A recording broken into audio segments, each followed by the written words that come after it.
Vans have dotted the landscape of BMX since the very beginning. With their functional design, they were the quintessential vehicle for a factory team or a local bike shop. But over time, some became more than transportation.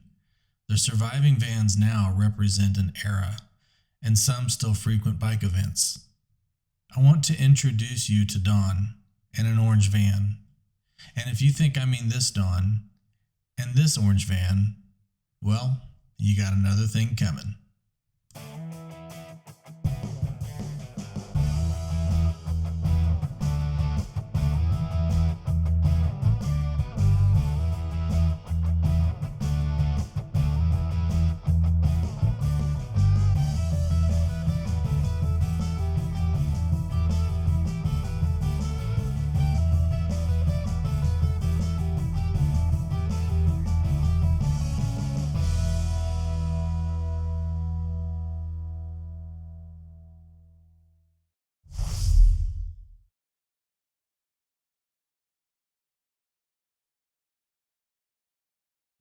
Around 2020-21, I got a new smartphone and I happened to have Facebook downloaded, and I saw a post about BMX and responded, and eventually I got on a group with old-time 70 and 80 BMX guys, and one day I saw a post where they found the House of Wheels van, and I was really partial to the van. I worked at House of Wheels from 76 to 1977 after school on the weekends, and actually I remember driving that van when I first got my license at 16, going down to Oklahoma City and picking up bicycles for the House of Wheels, and so there was quite a few different guys that also were fond memories and had worked there, and we donated to buy the van.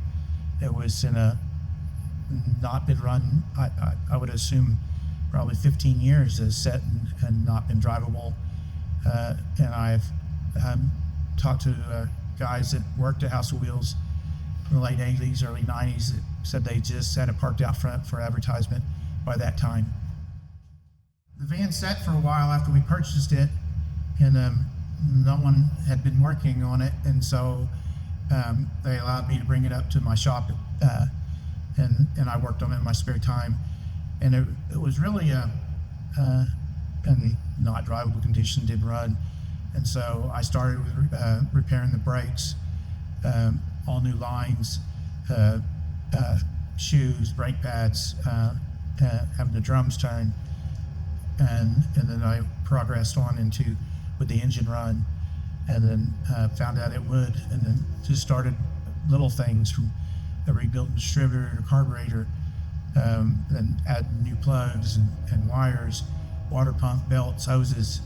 Eventually added new gas tank, and just from there bushings, and got the heater working, and went through electrical, and that was almost a whole year just working on it in my spare time.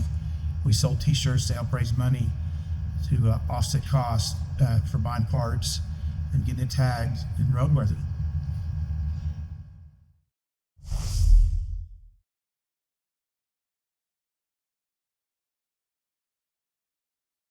I raced in the early days, 74, 75, 76, 77, and it was a lot of fun. It was, you couldn't wait for a weekend when there was a race for the city of Moore, having a House of Wheels track. I bet kids rode their bikes from all over the Moore, and we had kids that come from out of town, but to be able just to ride to the shopping center and have a track there and be able to participate was great. My earliest memories of BMX racing, we all had regular bicycles, but House of Wheels was in the City Moore Shopping Center, and we'd ride our bikes up, park them in the rack, and look at the BMX bikes. And when they announced that they were going to have races, everybody went looking to have motorcycles type handlebars, and we got plates and fenders and put them on the bikes that that we had, that we rode every day. And the neat thing is most of the kids rode to the shopping center to race. Then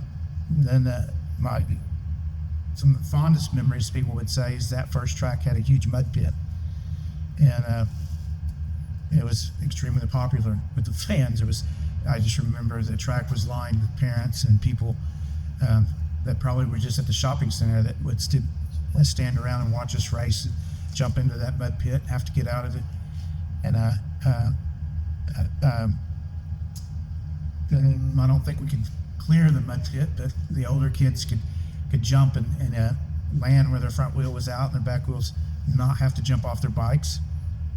The really young kids, they had a trail right around the mud pit, and they wouldn't have to go through it, but it was quite popular.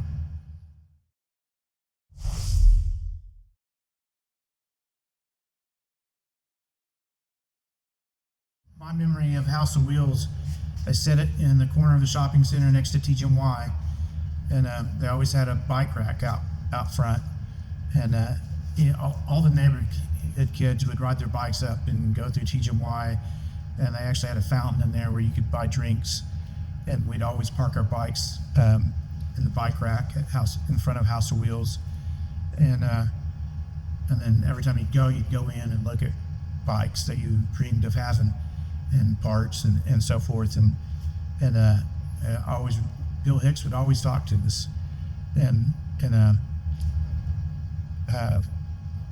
always just remember he's a super nice guy. And then when they started putting the races on right across from the deal, he would always do the announcements to the PA system on the van, and hand out trophies, and do the starting line anyway, I don't ever remember not riding and not going to the shopping center on the weekends, not parking our bikes in front of House of Wheels.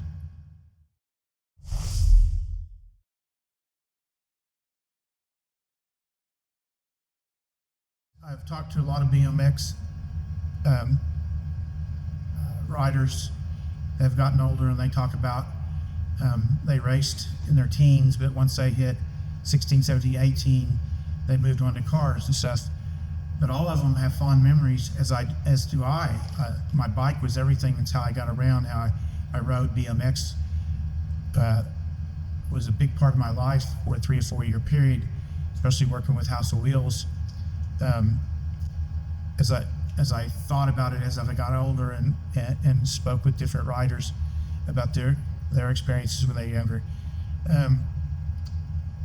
it's a gateway to learn about life, racing, and just, my bike was everything to me. Even after I got my license and started driving, it was in the back seat. I've talked to many guys, same thing. They didn't go, even when they started driving, their bike was with them all the time.